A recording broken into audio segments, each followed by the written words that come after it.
හරි බොහෝ වේවා කියලා සියලුම දෙනාට ප්‍රාර්ථනා කරනවා. යෝග ධර්මසේන YouTube නාලිකාවට තම සාධන පිළිගන්නවා. ඉතින් මම අද විශේෂයෙන්ම දෙයක් කරන්න සූදානම් වුණා. මගේ YouTube නාලිකාව නරඹන පේජ් එක ඔබ වෙනුවෙන් ඉතින් මට කීප දෙනෙක් කමෙන්ට් කරලා තිබුණා මේ අයියේ කොහොමද මේ බඩ අඩු වෙන්න කරන එක්සර්සයිස් කියලා.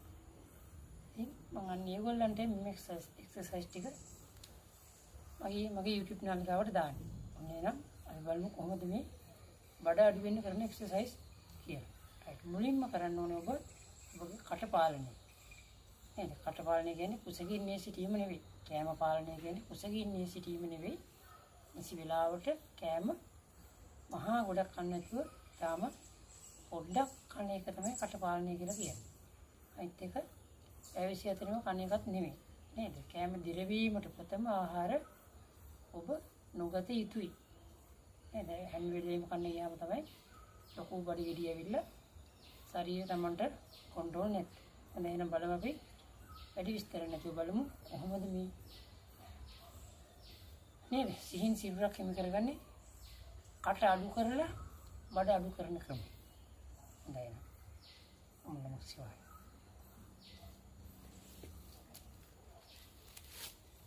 මුලින්ම අපි මේ වගේ නේද?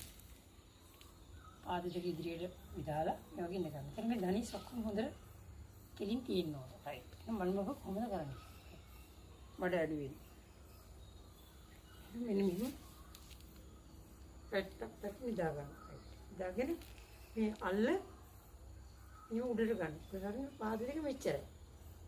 පැදුරේ ඉඳලා අඟල් 2යි නැත්නම් 3යි. ඊට වඩා උස්සන්නේ නැහැ. උස්සලා අපි ඉන්නෝ. ඔබ හිතින් ගණන් කරනවා. කොහොමද? ඔබට ඉන්න පුළුවන් ප්‍රමාණය ඔබ ගණන් කරනවා. ඔළුවත් මේ ගන්නට ඉස්සෙල්ලා ඉන්නවා. ඉඳලා බලන ඔබට කොච්චර ඉන්න පුළුවන්ද?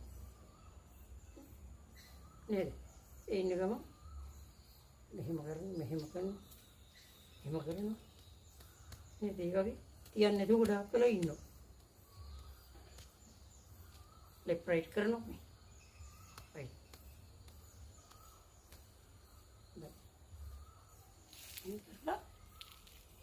මේ වගේ ඔබ දිනකට මම ගන්න විනාඩි 30ක් 45ක්වත් ඔබ කළ යුතුයි. හැබැයි මේක කරන්න ඕනේ ඔබ කොහොමද?